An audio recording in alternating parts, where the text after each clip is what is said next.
the oligarchs of the world. It is the way that rich white people are. It is just the way of things in the world today. Without shade, out in the open, we want something, we go for it, and we take it, regardless of who is there.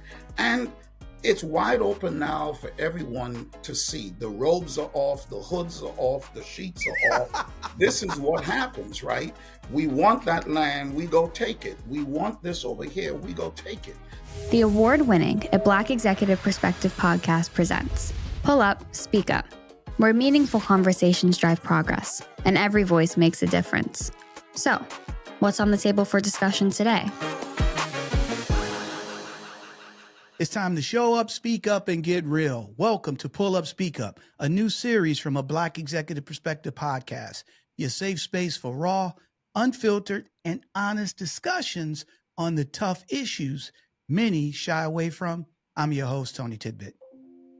And I'm your co-host, Chris P. Reed. We always like to start off by giving a shout out to our partners at Code M Magazine. Code M Magazine, where their mission is saving the Black family by first saving the Black man. That is CodeMMagazines2Ms.com. Check them out.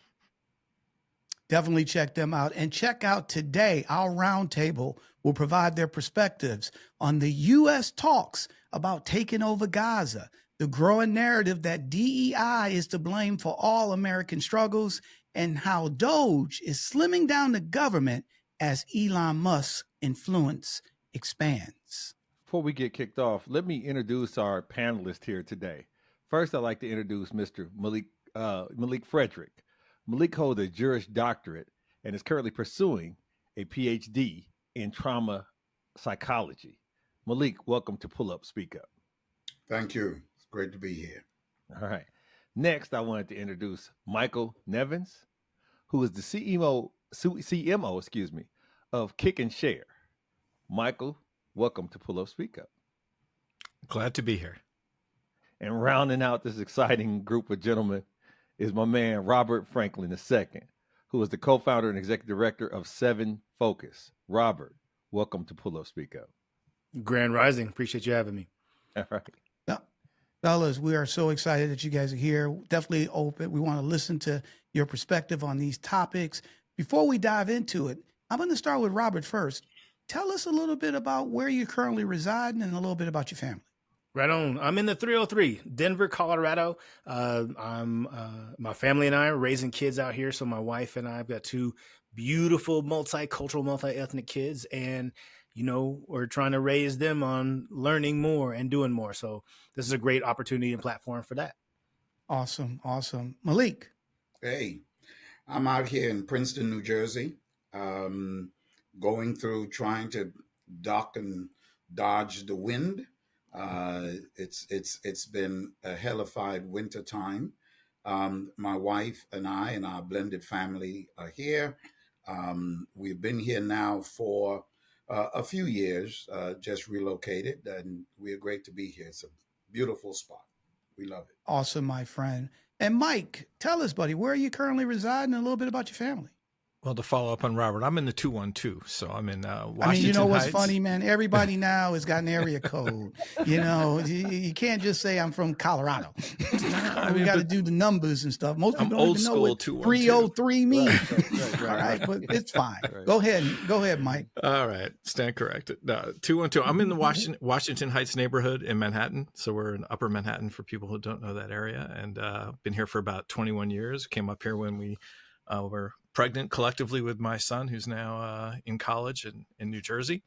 My wife is a professional in PR, works in the music industry, and I'm a former CMO, now running a consultancy called Kick and Snare, and we do communications consulting for execs and marketing as well. And I'm happy to be here with all of you. That's what's up. Good situation. So before we get this started, I'd like to introduce to the guest and then remind our audience that we have ground rules that we've established here to create a successful dialogue. So let me run through our 10 ground rules to kind of set the table for you guys. The number 1 rule we have is respect all voices. Number 2, listen actively. Number 3, no personal attacks. Sometimes this can get passionate because we have passionate and educated guests, but we want to make sure we don't make it personal. You know, the issues are fine, the people are not. Number 4, avoid interrupting wherever possible. We'll make sure we try to moderate and keep it moving, but try to avoid that on your own. Number 5, stay open-minded. Number 6, speak from your own experiences. It's very difficult when we start saying, I heard a thing from a thing from a thing, because you lose some credibility in that regard. Number 7, stay on topic. We don't have a lot of time. This is going to fly by, and there's a lot of good meat that we have on the bone. Number 4, follow the time limits for the same reason. We don't have a lot of time. It's going to be great, and it'll be condensed. Number 9, challenge ideas, not people. Back to that respect, safe place for us to operate. And then number 10, to round it out, no buts. Generally, when you put a but under something that someone says, it tends to devalue their emphasis of what they were trying to accomplish. So if we can follow those 10 rules, we'll have a very safe and effective dialogue today. Hey, so I need to see a thumbs up from everybody that you guys agree with the ground rules. All right, this is a safe space, so let's talk about it. How is the U.S. going to own Gaza? Your White House has made clear taxpayer dollars won't be used for this. So what money are you going to use to buy Gaza? We're not going to buy anything. We're going to have it, and we're going to keep it, and we're going to make sure that there's going to be peace, and there's not going to be any problem, and nobody's going to question it, and we're going to run it very properly, and eventually we'll have economic development at a very large scale, maybe the largest scale on that site.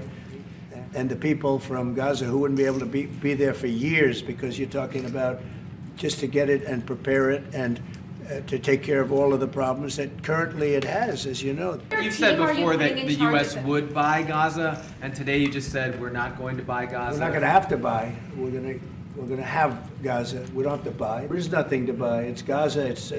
It's a war-torn area. We're going to take it. We're going to hold it. We're going to cherish it. We're going to get it going eventually. It's going to be a tremendous thing. It's fronting on the sea. It's going to be a great economic development job. And Mr. President, take it under what authority? It is sovereign territory. Under the U.S. authority. Mr. President. So, guys, President Trump now, as everyone knows, Gaza was bombed into the Stone Ages. Now the Palestinians are going back home. There's nothing there. And President Trump now saying that he has the authority to seize Gaza. Matter of fact, first he said he was going to buy it. Mm-hmm. Now he's not going to buy it. Mm-hmm. He's just going to take it over. They're going to take it over. They're going to rebuild, but the Palestinians cannot come back there and live there. They're going to put the Palestinians somewhere else. And then more importantly, as you heard in the end of the clip, when the reporter asked under what rule could he take over, a sovereign rule could he take over Gaza? He said, I'm taking it over by the U.S. sovereign rule. So let's just dive in. I'm going to start with Robert first. Buddy, what's your thoughts on what's transpiring over in Gaza and how the U.S. now wants to take over this territory? I think what we're seeing is a repeat of history that maybe not all of us understand. And when you even said, Tony, that it has been bombed, what we're witnessing is just a re-up of decades-long, some would say centuries-long impact on not just the U.S., but on certain powers looking at that space as theirs or as theirs to control. So actually, this is nothing new. This is not something new. I think because we have the internet, it's a lot easier for us to see and to interact with. And so the thing that I'm noticing mostly, Tony, to be honest, is we don't all know how the world works and what sovereign really means and what the rule of law really means. And unfortunately, I think we're about to find out, and not in a good way, what it means to try to take over somebody else's land.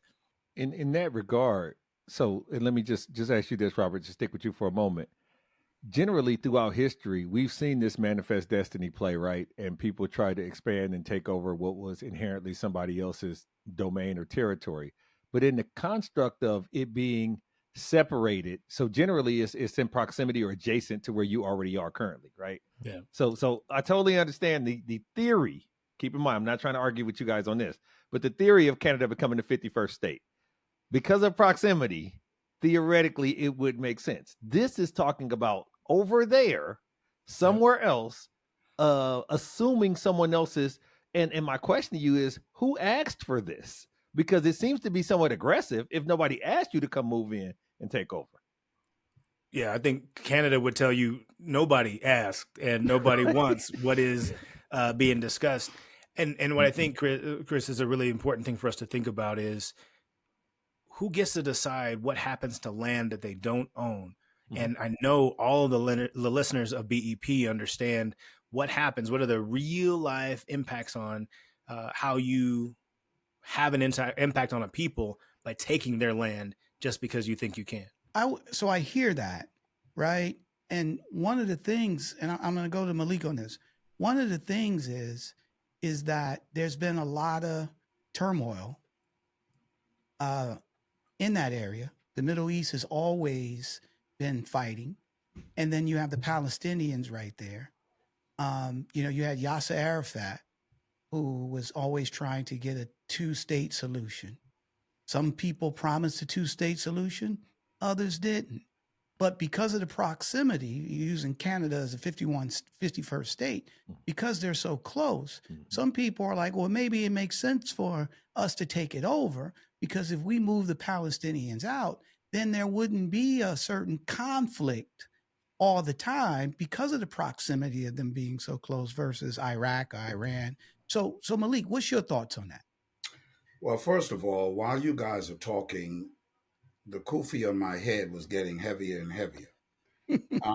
The fact of the matter is that the history of this area and what's going on is really not analogous to the U.S. and Canada and all of that, right? I mean, and it's beyond the manifest destiny construct. Okay. The fact of the matter is that if, in fact, Donald Trump takes this area over, it wouldn't be the first time that this area has been taken over. The fact of the matter is that the reason we are in this situation in the first place is because of the 1948 takeover, right? This is the Palestinians' land. Correct. This is not anyone else's land except the Palestinians, as far back as you can go. And here again, you're going to get into theology and eschatology, and it all depends on which God is speaking to whom at what time, right? You have certain people believe that theologically.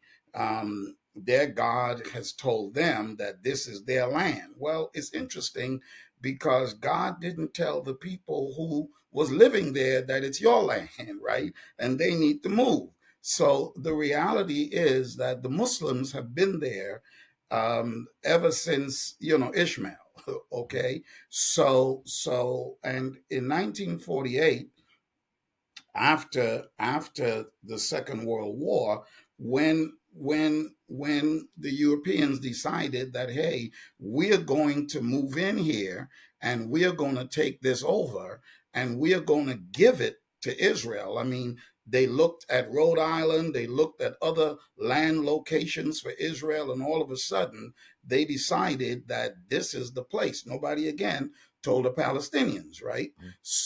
So it's happened once as a result of that.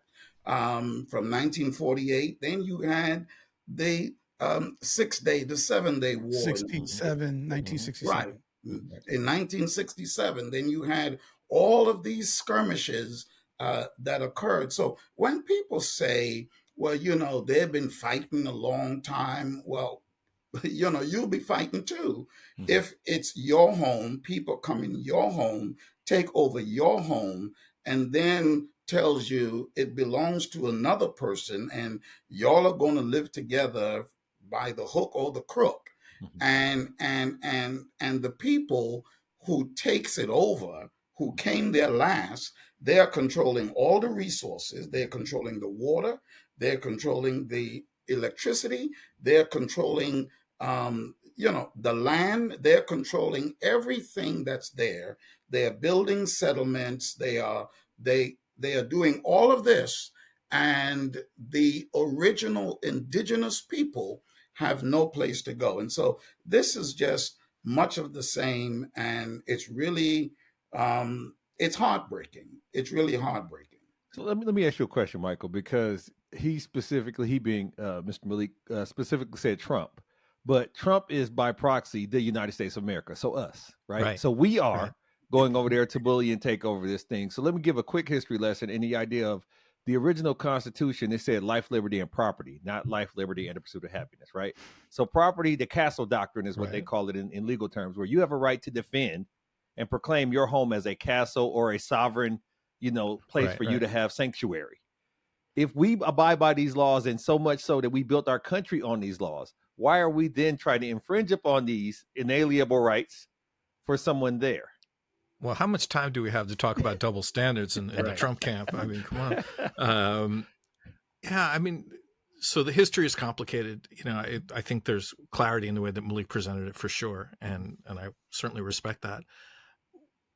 The question I have is sort of, what is our place in this conversation at all? I don't mean us here. I mean, what is the United States' place in this conversation? And certainly Donald Trump. I hate to, I don't want to be silly, but the idea of, I'm just going to take it, we're going to hold it, we're going to cherish it. What are we? And it's great beachfront property. What are we going to do? Turn it into a Trump golf course? I mean, can I drop an F-bomb here, man? Like, are you effing kidding me? I mean, to be fair, I think that's what he's looking to do. Absolutely. And that is just so on its face, so outrageous. And the fact that he can say those things without any sense of irony just speaks more about the man than anything else. But I question whether or not we, as a country, and Trump as a president, have any role in this issue whatsoever. And it's only by proximity, I think, at this point, and by proximity to and interest in relationship with Netanyahu, that this conversation is even happening. And, I may not be, I'm certainly not the most informed person on this panel about these issues, but just looking at it from where I sit, he's going to go in there and build a golf course and solve everybody's problems. And, it's a mess right now. The Palestinians can't go back. So the Gazans are kind of screwed. Sorry. So we're going to do something silly. And, it smacks of the same sort of approach that that he's not talking to the stakeholders. And it's just outrageous. Let me ask you guys this. What makes it a mess? Because even if I have a wrecked car, I own a car. So the idea that my car is not beautiful, or that my ancestral home is not as beautiful as you would like for it to be, doesn't mean it is for the taking. Doesn't mean it is up for grabs. So this idea of savages are living there and we're going to, create a better culture there. Why is that so profound at this point? That's all that is, Chris, is propaganda. And what I think Brother Malik was trying to get us to, and Michael, I think what you do know, actually, you said you don't know all that much. You know a lot about the U.S.'s impact internationally. And again, because of the year that it is, we just have a little bit more access to what's happening across the sea. But the United States has had an impact in all parts of Africa. I know we call it the Middle East. Tony, you said the Middle East, but all parts of Africa, parts of Southeast Asia, parts of Europe even, and certainly the social political stances in South America, Latin and South America. And so this is not new. It's just the propaganda that we're hearing that place that we want to be in or take over or have some international politics importance in, resources in, that's the new thing to say about them that's going to get the base not to be so upset about it. And so, Chris, this is not new. It is just the age-old, time-old, trusty way for us voters, many of us, not us on this call, but us on these voters, to go, oh yeah. Those people don't know what they're doing. They don't know how to take care of stuff. Our president knows how. Let's go use our resources. What is particularly upsetting about this is that it magnifies the ignorance of the American public. Absolutely. Correct. Say it again. Correct. We don't know what the heck is going on in places beyond where we go to buy our groceries. So hold on that thought real quick, Malik, because I'm going to let you finish. But I want you to add this thought in as well. This was not a part of the campaign trail. Okay? The campaign trail was America first. The campaign trail is we don't need to be in other people's business. The campaign trail is that we need to focus on what we do at home and not worry about Ukraine and the Middle East and all those things. Now, all of a sudden, not even a month in, we're taking this. We're taking Greenland. We're taking the Panama Canal. Mm-hmm. So we're taking all these things, which was not part of the campaign. Go ahead, Malik. I just want you to add that part we're too. taking it is because it is in their nature to take stuff. These people does not. It is in their nature. I mean, this is just the way the world is. It is the way that rich people are, the oligarchs of the world. It is the way that rich white people are. It is just the way of things in the world today. Without shade, out in the open, we want something, we go for it, and we take it, regardless of who is there. And it's wide open now for everyone to see. The robes are off, the hoods are off, the sheets are off. This is what happens, right? We want that land, we go take it. We want this over here, we go take it. That's just the way it is. And this is not a Trumpism. This is the white Anglo-Saxon male guy out here. This is how they're living, regardless of whether or not they're coming from South Africa, from Europe, from Germany. They all have the same superiority. They all have the same me first. They all have the same childish, this is all mine, and no one else should have anything. And even if you have it, it's mine anyway. And if you don't give it to me, I'm going to take it because that is my nature. And that is really unfortunate. It is sad. And the American people are complicit because we sit by and we stand by and we say nothing because it's not happening to us. It's happening to a weaker people. It's happening to people that don't possess nuclear weapons, and that it is not the majority dominant population. And so it is just unfortunate. It is sickening, man. But let me ask you this. So let me challenge this, Malik. The campaign was run on, I ain't got it. I'm so destitute, I can't afford eggs. I can't afford this. The economy is in shambles. They have run this into the ground. We don't have it. We need to rebuild ourselves economically and financially. How do I also need to rebuild myself financially and I have enough resources and economics to go and take over places and or buy places? Because that seems counterintuitive to me. Well, listen, if you bought the egg story, then I've got a bridge in Brooklyn to sell, right? Yeah, the whole campaign was BS. The fact of the matter is, it's all about, it's the economy stupid. That's stupid, right? This is beyond manifest destiny. I mean, manifest destiny is the proximity argument. We are here in the U.S. Mexico is there. It is our manifest destiny. Again, it's a theological argument. God gave us this power, and as a result of that, we always put God in the mix. Then it is our destiny to go there and get that. This is a broader play. This is the play of a white man who believes that the world is his. And I want you to sit up and take note. This is not about a neighboring Canada. It doesn't matter if it's Canada or Greenland or Panama or Gaza. I'm coming to get it because I am who I am. This is who I am. I am superior to any other person on the planet. And if I want it, I'm coming to get it, regardless of the proximity argument. That is what this is. And everybody else who voted for this guy, because they are in the majority population, they are with it too because they look like him. And so we really need to look at ourselves, look in the mirror, because what we are seeing right now, what we are being shown right now is a group of people who have always dominated the world and always believed that it's them and them only, and everybody else is going to stand on the sideline. It's going on in Germany. That's why J.D. Vance is hugging the right wingers in Germany.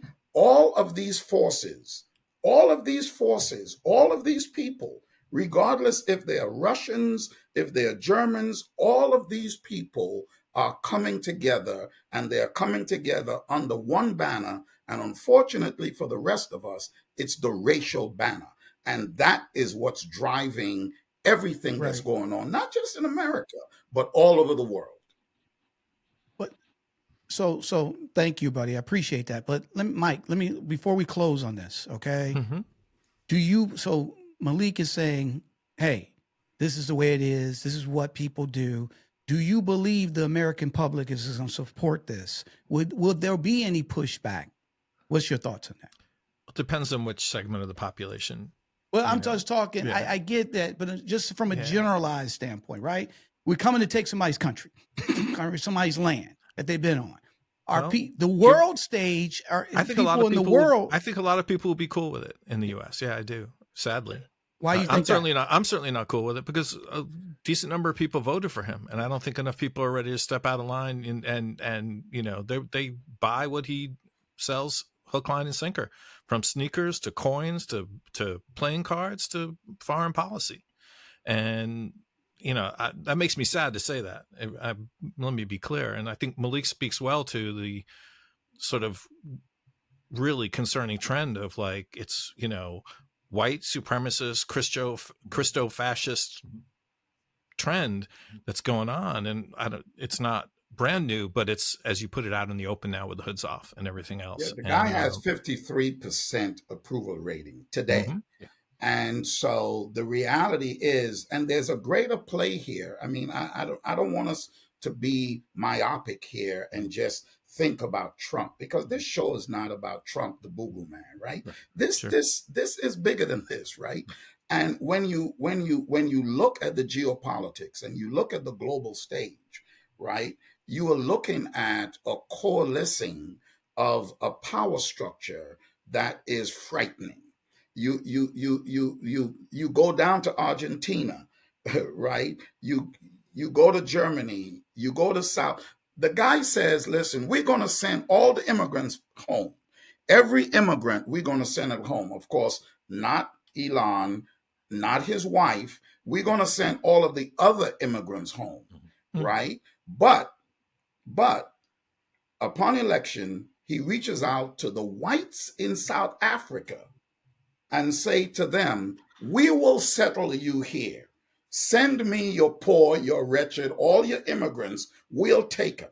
I mean, it causes whiplash. Let me ask this question. Mike, I'm going to stick with you because you said something that made me think that inspired something in my thoughts. Go.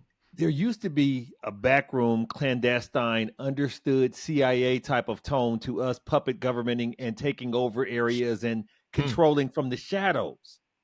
Sure. Why has it now become overt? Because like you said, Brother Malik, this has been going on for years. This is nothing new under the sun. But we used to do it, and we were, us in this room, unaware or unbeknownst to how we played on the political landscape. All these things have gone on for years. Now, why is it necessary to be more outlandish and overt? I see you, Robert, being overt about what we're doing that used to be able to be handled, on behind closed doors. Yeah, certainly it was going on, and I think people are aware of it, but we had a little bit of plausible deniability that made us comfortable with ourselves and our lives. And I think people are maybe a little bit more aware about it. Some are more outraged as a result, and some are more emboldened and happy as a result. That latter group is the one that concerns me more. That's the thing that freaks me out, is that people feel good about this. People feel good about, messing in other people's politics. Now, I'm not naive enough to think that there aren't certain security concerns. We know that oil's a concern, all these things that are driving some of these things in the background. I'd like to see alternatives. I'd like to see us not playing that game. But that's the stuff that's going on for a really long time. And in this case in Gaza, I don't think it's really the oil, but there's a lot of other things going on. No oil. Yeah, Gaza has nothing. Right. So there are other things going on here. Broken hearts and broken dreams. That's all Gaza has.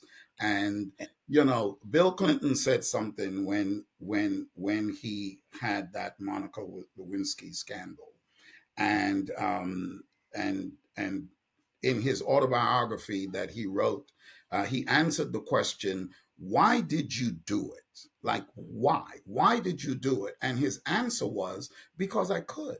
Sure. Absolute power. Right. Corrupts absolutely. Right.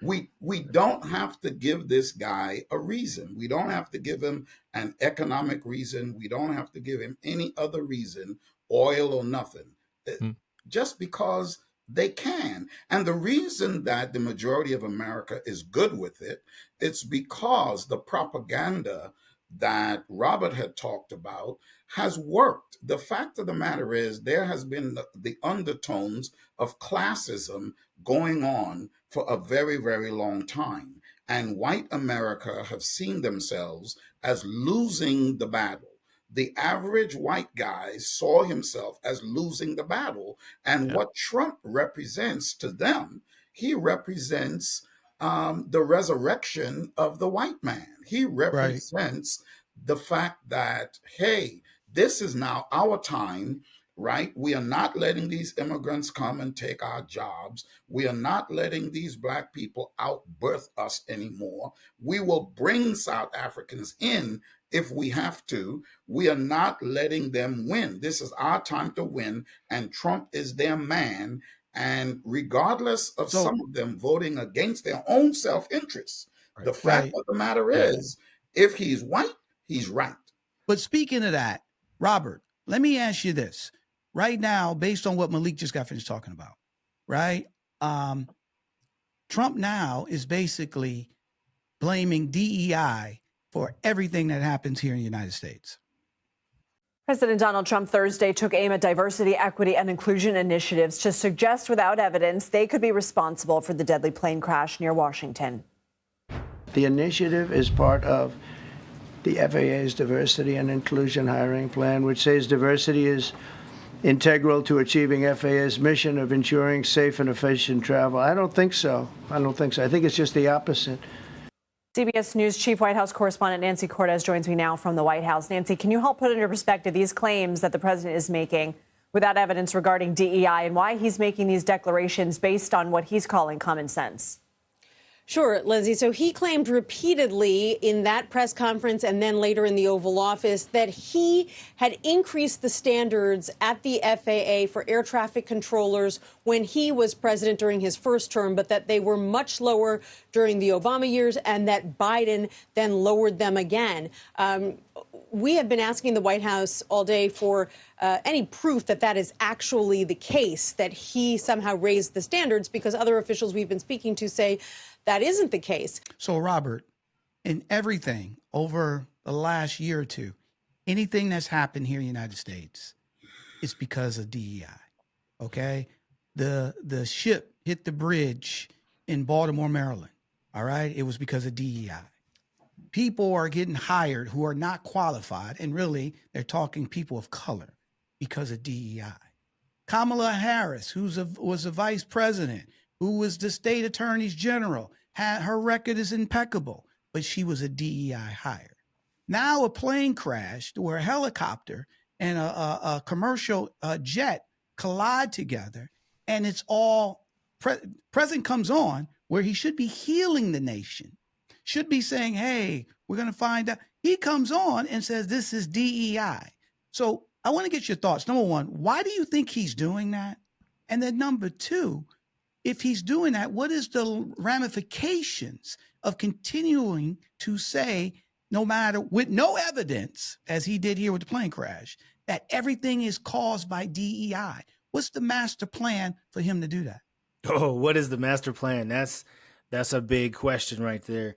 I think the end result is easier than even the master plan. And that's because I'm a black dude who's grown up in the United States, just trying to survive. And so and all due respect to those who are in different privileged positions than I am. So I definitely understand that I have the access to be on a space like this today. So I'm not in the same survival space that other Black dudes are. That said, the impact is going to be even furthering the propaganda that Black, brown, queer people and people who identify as not white and male are less than, should not get access, and therefore don't need to be hired for jobs, don't need to be given opportunities to excel, don't need to be put in the places where they can actually increase our ability as a people to thrive and survive. And what I think is not a part of the master plan, but what folks are missing is all the spaces where Black, brown, queer, disabled peoples have contributed to that which way it is that we have today. If you play video games, you're doing it because a Black dude made that possible, right? Elon Musk flying or having space opportunities, the Hidden Figures were making that possible. Those are Black women that did the math so that you could send your rocket up there. And so this concept that DEI is the reason for tragedy or travesty is a same playbook as what Brother Malik was talking about earlier, that white supremacy is reigning supreme, and it has 53% of the vote and support here in the United States and abroad too, right? That some of our international partners and colleagues around the world see this as the right way to go.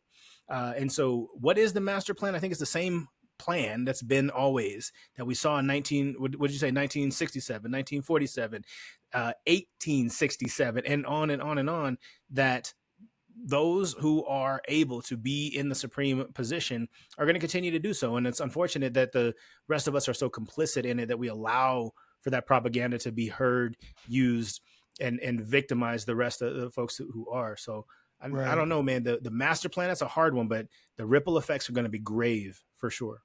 So, Michael, when he says propaganda, what is he talking about? Well, I assume you mean the propaganda that DEI, or, that anybody in any of the classes you mentioned could be, less than in terms of their contribution to the world and to how things work. I mean, the whole thing is ludicrous on its face, to talk about DEI as being a problem, or like that it's a function of giving advantages to people who shouldn't have them, when we're trying to, if anything, correct historical damages and policies that are a problem, and behaviors that are a problem. I think anybody who's worked in diverse environments know that companies benefit from that diversity. So it may cost them some money to run programs and to virtue signal in the world and things like that, which a lot of companies do. But if you've ever been in a room with somebody who has ADHD, who's brilliant but thinks differently than you, you know that your organization benefits from that. You know that if somebody brings a different perspective on your customer base because you never realized how your brand may be perceived by somebody of color or somebody of different sexual preference or whatever, as a business person, that you benefit from that diversity in terms of your population. So anything that tries to crap on DE&I initiatives as being bad for business, short-sighted in my view. I've been in organizations that are diverse, and culturally, globally, it's always a win. It's never a downside. So to be fair, though, a lot of people have, right? But that doesn't matter. So because Malik, my experience doesn't matter, Tony. No, not your experience, but the bottom line is, when you're weaponizing something, people forget where they work or what their experience is. Okay, let me give you an example. Well, it goes back to the victimization thing, right? I want to feel like I didn't get promoted because somebody who's a DEI hire or whatever is getting over in my place. Well, let me give you another example, right? That's to your point. Yes, victimhood, but let's be fair though. I've worked at companies where I was the only Black person. Okay, so here's the thing: there's companies right now that don't have any diversity in their ranks, none. Sure. And however, they have people working at that company that's inept, that they complain about. There are people in that company that got promoted, and they're saying, "How did Joe get promoted?" All right. Look at our president. Must be living. All right. No, what my point I'm trying to make is, in these companies where there's no diversity, there's all white people. Okay. Sure. They're seeing people that were hired and they're white. That how did they get this job? They ain't qualified. How did he become a manager, or he became VP, or she became this? What are we doing? If they had their heads on. So in other words, they have people in their ranks that they question every day and say those people ain't qualified. However, that doesn't come up. This is now weaponized. So when you close your eyes and you say the word DEI, what picture do you see? You don't see those people. You see black faces. Right. You and you don't see the fact that color. somebody was a legacy, student at a college that their parents went to, or got all the advantages from money, access, whatever, Yeah. And it happens in other countries too. Go ahead, Chris. Yeah, I was going to say, Malik, let me ask you, how do you reconcile the duality between victimization and superiority? How psychologically can somebody be a victim and better than me? They don't know. Let me tell you something. Okay. You did what I'm in saying. their mind, you did. I'm lying. These conversations. Roll up his sleeve. So these conversations are all perfunctory to me. Mm-hmm. I just, I have 4 degrees, right? And when I went to law school, they talked about going down rabbit holes and red herrings, okay, and running after rabbits. That's not real. All of this conversation, like, bruh, it's just not real.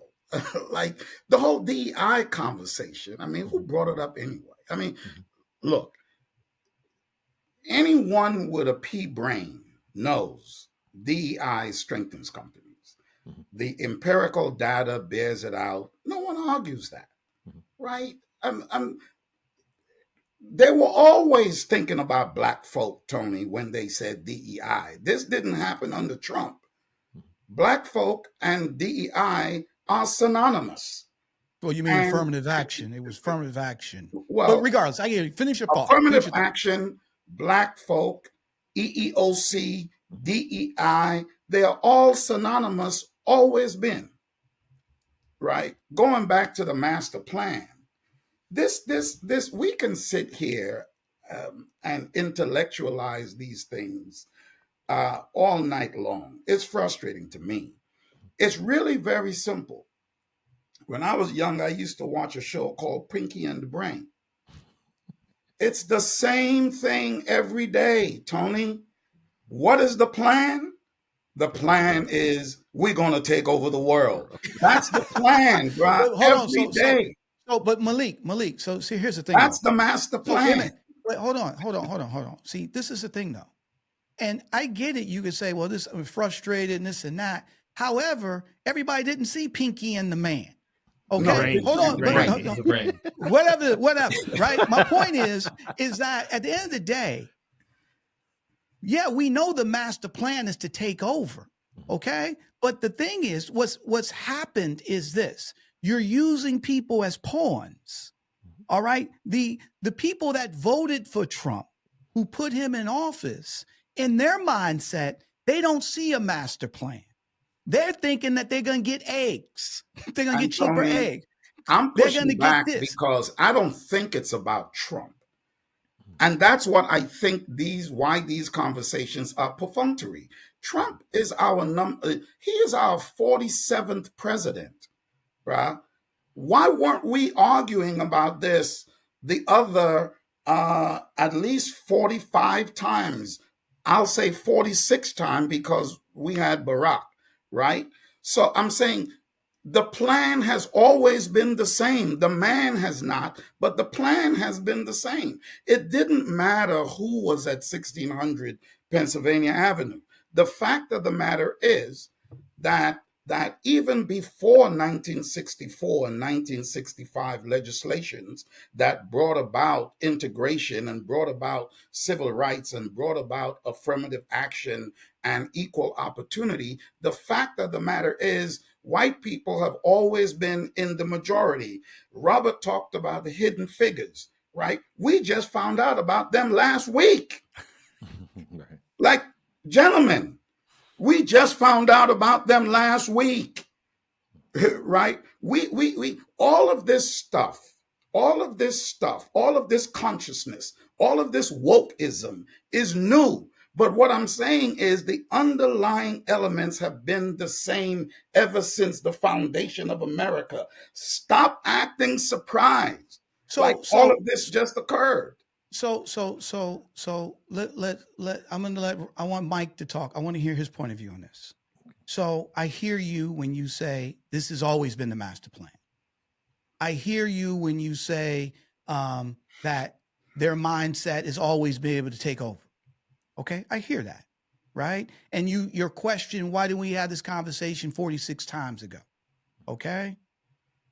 The question I have for you, Mike, based on what Malik is saying, all right, do you feel or have you saw in your own consciousness or experience that this was always happening and this is just the, what we want to call it, coup de grace? Or is something different now, even though it may be a master plan, but is there something different that's going on in the country that you didn't see 5, 10, 20 years ago? Got it. So certainly it's always been going on. I agree with that 100%. Okay. What I think has changed is that we are in a time where people are much more comfortable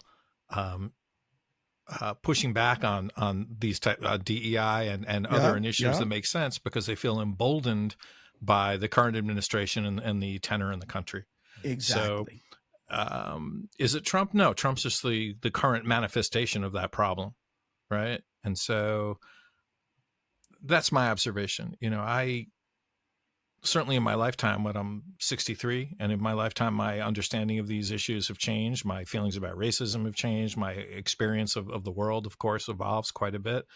I like to think of myself as somebody who's pretty self-aware, you know, and tuned into those things early on.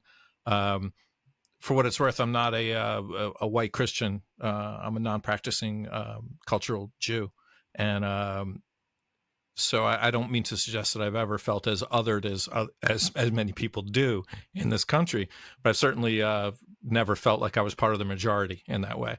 I may present and look like I'm part of the majority, but I've never really felt that way. So it informs some of my perspective, at least. And you know, I think that that's what's happened, though. That there's the masks are off, the hoods are off, and everybody's very comfortable expressing their racism and their xenophobia and their anti-Semitism. And I could go on, their anti-disability. I got a son who's on the spectrum, worries the shit out of me that he's coming into a world that's going to be less receptive of him and who he is and how he you know, sees the world. So I think that's the main difference. I'm sorry to go too long, but no. I think that's really the core of it.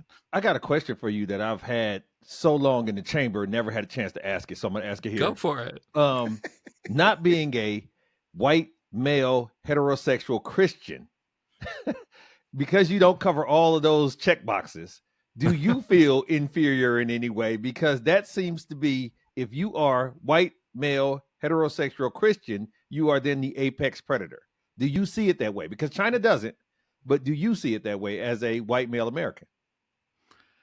Let me make sure I understand your question. You said, do I feel less than because like I'm you're not missing Christian? out? Yeah, like you're missing out. Yeah, like if only I had that Christian, I would be. I'll be one of them. I feel like so he doesn't have a real GI Joe badge. That's what you're saying over right now. I feel like I took the right pill, you know, in the Matrix, and like I see what's going on, and always have to some degree. Okay. You know, I've been lucky enough for what it's worth, and not something to be proud of, but it's just a fact. I can pass, right? Right. You know, I've had people be say anti-Semitic things to me without knowing that I was Jewish because they thought I was one of them. Right. You know, that ain't gonna never happen to me. Sorry, none of us you know, have a choice in this. So but yeah, I've always felt outside of that mainstream, and I've been happy to be, because, you know, I'm not a believer, and, you know, I don't mean disrespect to people who you know, believe in the religion and practice it and that kind of stuff, but you know, I certainly can't get behind anything that is you know, inherently, as I said earlier, racist, Christo-fascist, you know, whatever. But you've always been cognizant as an adult, or what was the point in time in your life where you realized, wait a second, this heterosexual white Christian male thing is really the way they want it to go. Did you realize that at some point in time, or did I just expose that to you? No.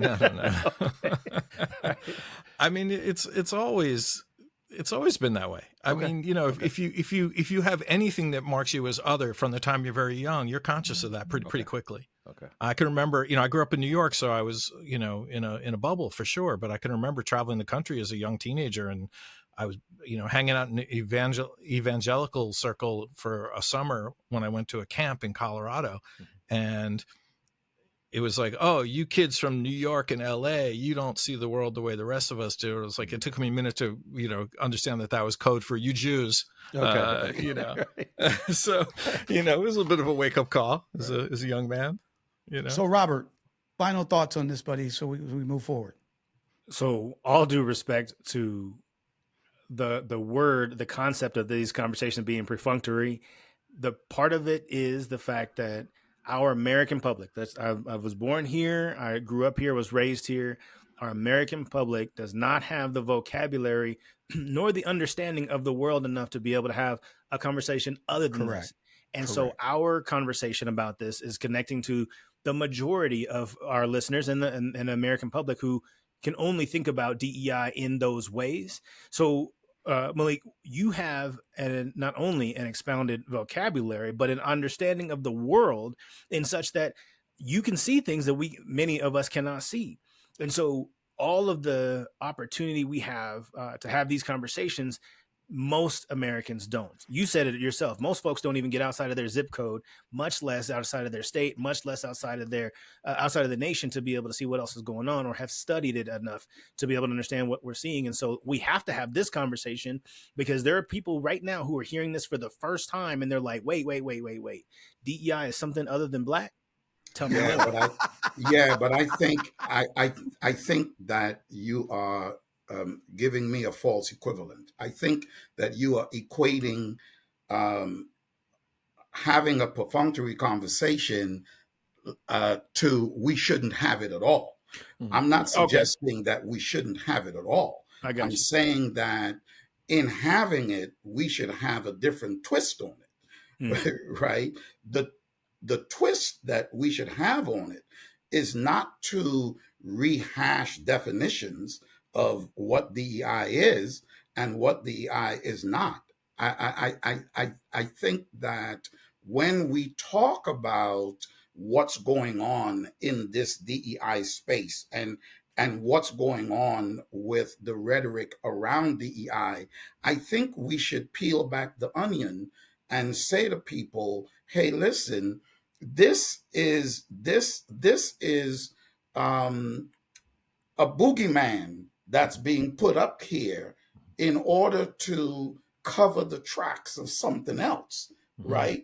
We always had these boogeymans. We always had these DEI or EEOC or affirmative action and all of this stuff that all mean the same thing. It all meant minority integration into all white dominated space. Right.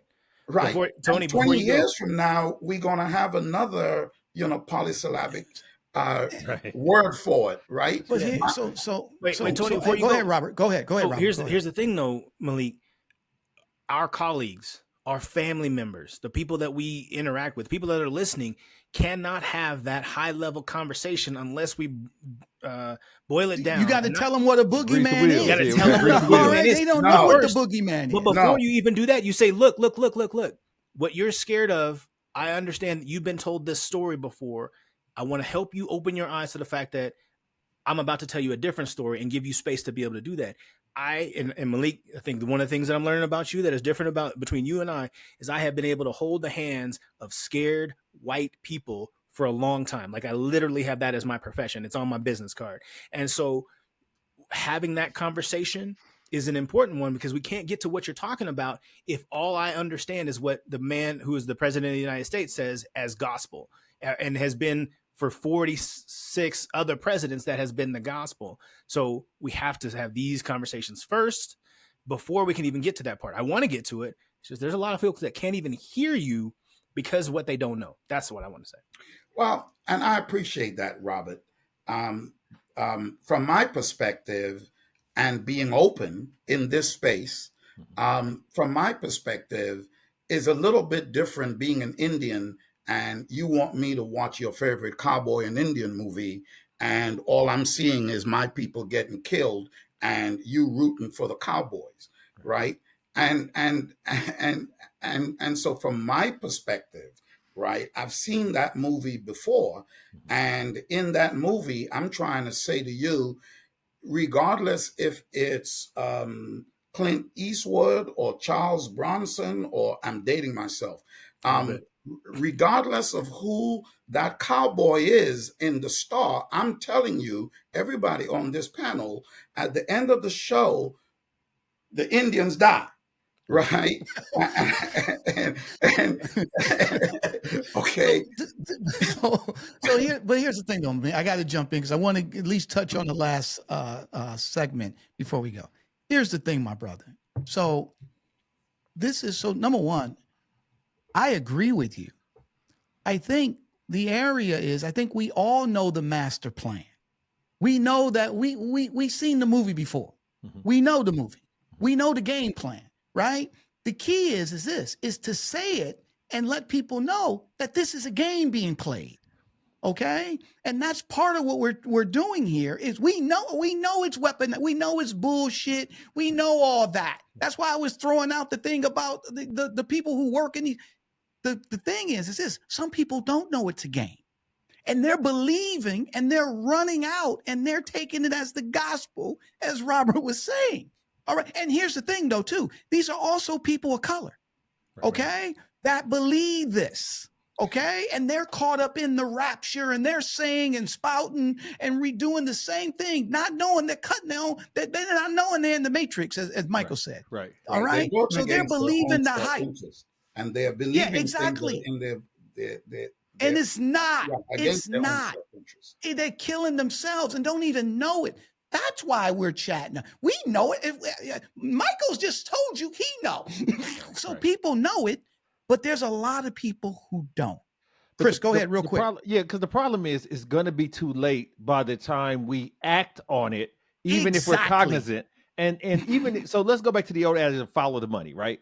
When you have the literally diagnosed as the richest person in the world, continually trying to become richer, and has an insatiable appetite for fame and power and influence, and is also happens to be a foreign national, like you said, Malik, sitting in the Oval Office, we're always going to end up having some type of conflict of interest and issue. Tony, we got a clip on that. By now, you've almost certainly heard of DOGE. That is the White House's Department of Government Efficiency, led by Elon Musk. He is looking to slash trillions of dollars from the federal budget. His team has already been dispatched to more than a dozen federal agencies. The cuts have not been surgical. DOGE is taking a wrecking ball approach to federal bureaucracy, and the legal challenges keep coming. On Saturday, a federal judge temporarily blocked DOGE from accessing the Treasury Department's records that contain sensitive personal data. On X, Musk called the judge in question, quote, corrupt, and demanded his impeachment. Now, some fear Musk is using the tech world playbook from his Twitter takeover, where he eliminated 80% of staffers nearly and is applying that to the federal government. So let me just ask this and set the tone, gentlemen. When you are governing a company, an organization, it's totally different than governing a set of people or a society. And the idea of health, the economic health, think about economic health like biological health. I am going to go to the hospital that has more scalpels than machetes. So when they are doing all these surgical things with machetes, I have to raise an eyebrow. So my question to you, Michael, I'll come back around to you here. Mm-hmm. How do you feel about the concept of a money-grabbing, iconoclastic, using the pinky and the brain term, egomaniacal person riding side saddle in something so important for the government that was not elected? Oh, it scares the hell out of me, without a doubt. I mean, even if he wasn't all the things that you called him, it would still scare the hell out of me because, he's not vetted. Right. He's not vetted. Right. And we didn't vote for him. And, Trump is too self-absorbed and disinterested in details to even dig into what Musk is doing. gives them a wide mandate and says, go with that machete. And looks like it's turning into a power grab. And what really freaks me out, and everybody should be freaked out by, is that Trump has already vowed to go after his opponents, people, politicians, journalists, etc. We all know this stuff. I don't need to run the list down.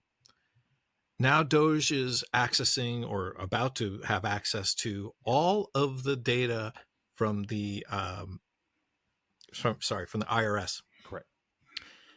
So that means bank accounts, income, everything in the world, and probably the ability to then act upon that data in a punitive way.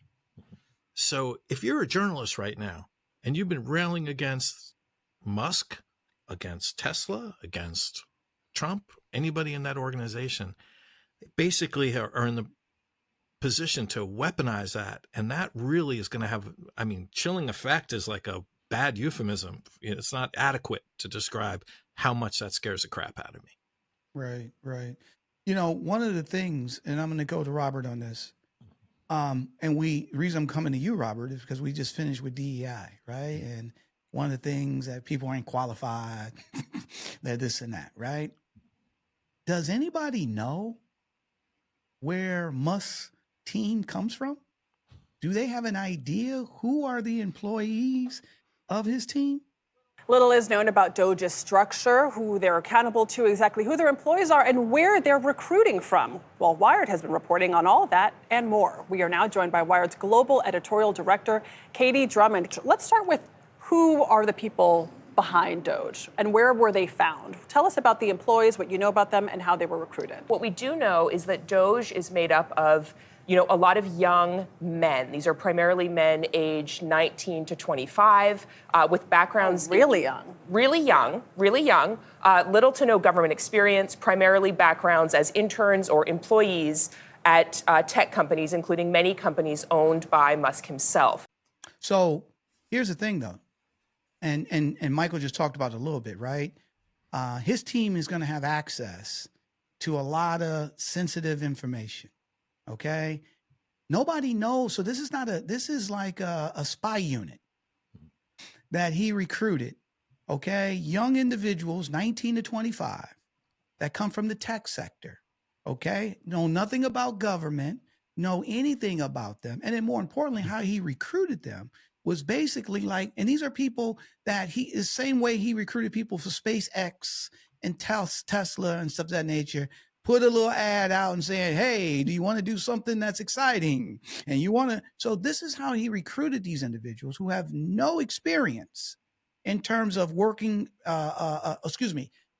making efficiencies from a government standpoint. So are you surprised at that? And then more importantly, how does that make you feel when we talk about people with qualifications and stuff to that nature, and now learning how his team has been picked, and are they qualified to slim down the government?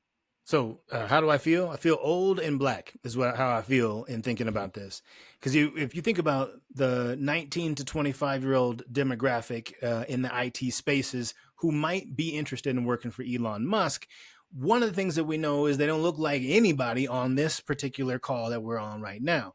So we would have been left out, number one. Number two, what we also know about 19 and 25-year-olds, they're probably still on their parents' insurance, like medical insurance, maybe even living at home. So they haven't even made adult decisions yet, but are going to impact millions, maybe billions, if we think about international politics of people, because they are being told by one person or by their leader to do so. So we also know that 19 to 25-year-olds prefrontal cortex is not all the way developed. And so they're going to make really big decisions in our government and not actually understand the consequences that come with that. All of us were 19, 20, 21 years old.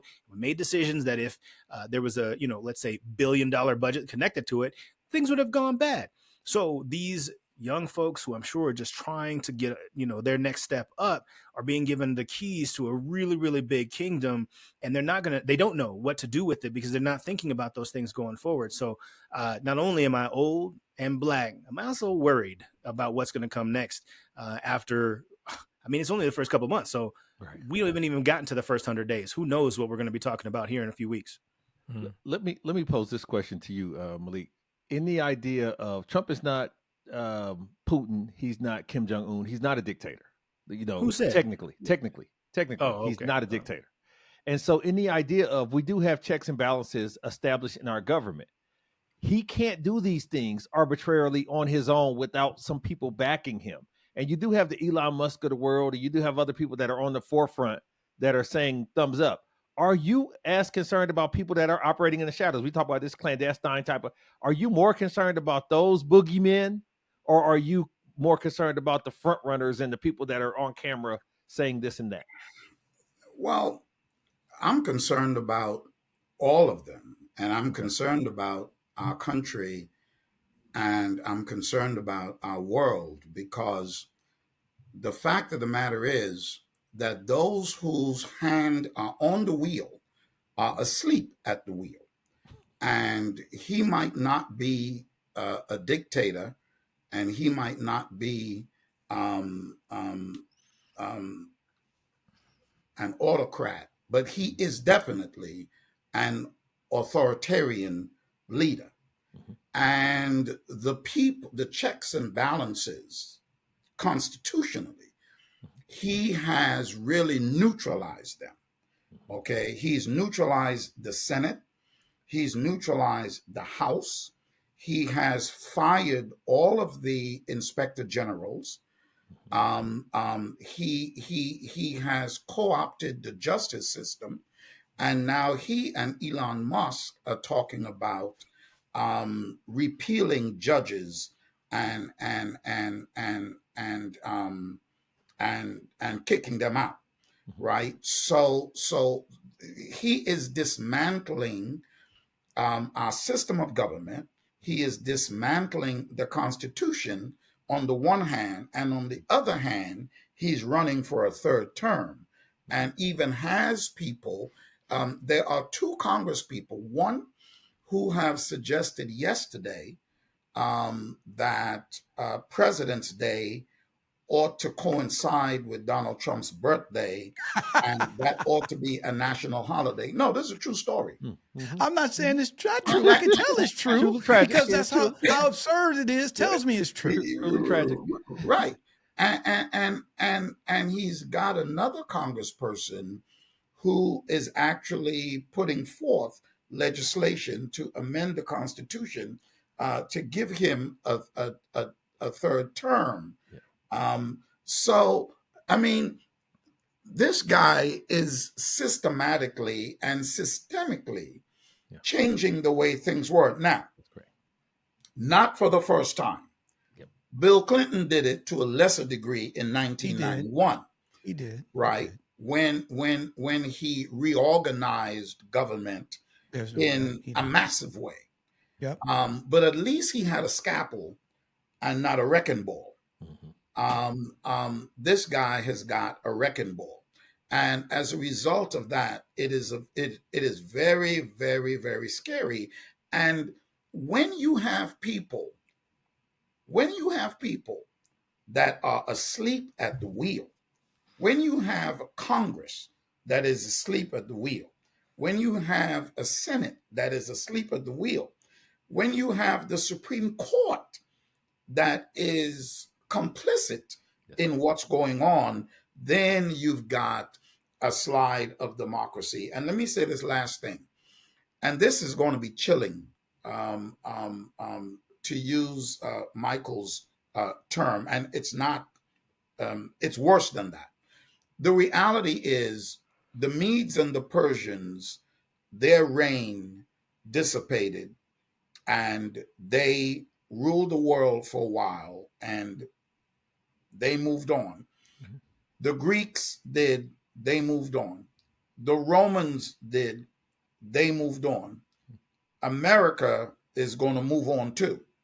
And what we are witnessing is the beginning of the end and the slide of democracy to the American ruling power as we know it. The one commonality in every great civilization is it has failed. As a historian, I know this. Yes. So, Yes. but we just didn't want it to happen so quickly. We only a couple hundred years in. Yes. Like let Yes. it marinate. You know. Yes. So, Yes. No, but and that's true though. and this is something that, because of the age of information, we are more cognizant of. When the Roman Empire fell, it was disparate, and they were not treating the people that they took over accordingly. A lot of other things were going on. We know better. Bible say you do better when you know better, right? Yes. We know better now, but we're being willfully ignorant. No, I don't think we know better. It's I don't there. think we know just are better. choosing. Reading and comprehending are not the same thing. Right. Okay. Right. So we're reading, we're just not comprehending. But the message is there, and it's apparent. All of you have spoken to the message plainly today. But the fact is, like Robert said, everybody doesn't have the acumen to comprehend and take in what we're saying for face value. They don't understand how to apply. About, we spent a lot of time talking about the words out of Trump's mouth and quoting him and talking about him. We haven't talked about the illustrious Mexican president who put out a warning to America when she said that the rest of the world are paying attention. And he started off as being an isolationist, right?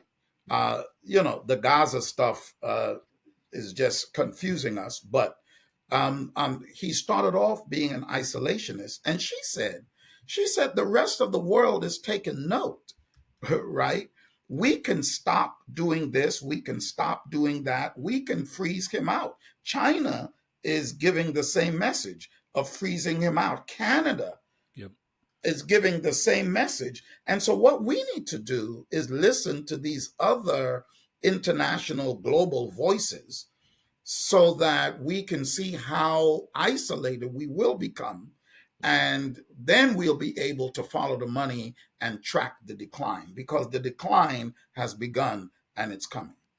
Malik. Yeah, buddy. So definitely agree. So Robert, I'm going to get there, but I want to now listen to all you guys' final thoughts. So Robert, go ahead, buddy. You can pick up where you just one final thought. But you can elaborate on what you want to jump in on that combo, then give me a final thought. Two things. Finish. One, yep. Malik, what you're talking about is we're in a country that is allowing for everyone to understand that there's a thing called the Gulf of America as a result of one dude, and then the people that all report to him saying that that's what's going to be from now on. And the fact that we're just buying into it, not that no one's raising a fist, no one is protesting it. We're just allowing these things to happen, not recognizing the international ripple effect that's going to have, that these behaviors, as small as that is, these behaviors have, that's who we're dealing with. And so what we have laid out today is so multi-layered that we can't even get to the Gulf conversation or renaming of Canada conversation, because so many other things we got to get through to understand before we even get to this piece. That was what I wanted to say about that. That's just, we're not smart enough for you, Malik. That's really what I'm getting at. We are not that smart. Final thought for me though, is that these conversations are the ones that are necessary, that we got to take back to other spaces, because if you just pay attention to the social media, if you just watch TV or radio media, then you're only getting a part of the conversation. And so for all of our BEP listeners, it's going to be about education for me, about read a book, read a history book, as long as you have access to it, because you can see this is not new, as we have all said, and this is going to have dire consequences, as we have seen, as we started to talk about with other nations, other empires, other civilizations that haven't been able to learn from their mistakes. Awesome. Malik, final thoughts, buddy. Yeah, scary times, apocalyptic times, eschatological times that really we are witnessing such events that will go down in history. And I don't know if we can say that we were there. because I don't know if it'll matter that we were there. I think that I would like to appeal to the audience to have a collective sense of consciousness, a collective sense of consciousness to really be cognizant of where we are at this pivotal point in history and have some input in where we go from here. I just feel like we are on the Titanic. And there's a lot of frivolity, there's a lot of partying on the deck. And we are heading into really, really rough waters. And again, not because of Donald J. Trump. Not solely because of him. I think it's a cornucopia of reasons. Congress is asleep, the Senate is asleep, the judges don't mind, 53% of the people don't care. I mean, we are partying on the deck, and the Titanic is heading into rough waters, and that just scares me. Thanks, my brother. Mike, final word, my man. Well, first, thanks for having me. I appreciate this conversation with all of you. I'm into what you're doing at BEP, so thank you for all that. I've been trying to stay hopeful. Not to suggest that we shouldn't be realistic and clear-eyed about what's going on right now. I agree with everything that Malik just said. I got to wake up every morning, and it's been harder lately to, go through the day without a feeling that the future will be better. And that's been hard for me to reconcile. It's just a little bit of personal insight that I'll share. I don't mean to suggest we were all on the right trajectory already, but it feels like we're sinking fast, to go back to the Titanic metaphor.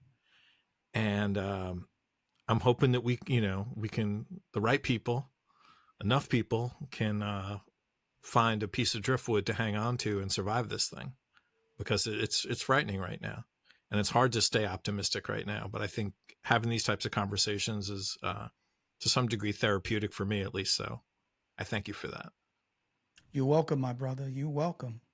So we definitely want to appreciate you guys for expressing, your perspective of how you see us now in the topics that we had. And of course, like Robert said, there's so many things that we couldn't even speak on today because of time constraints. But obviously the overarching theme is that our hubris is going to get us into trouble, and we have to figure something out sooner rather than later, because the actions that it will take ultimately to correct the ignorance that we're displaying now might not be worth it for generations to come.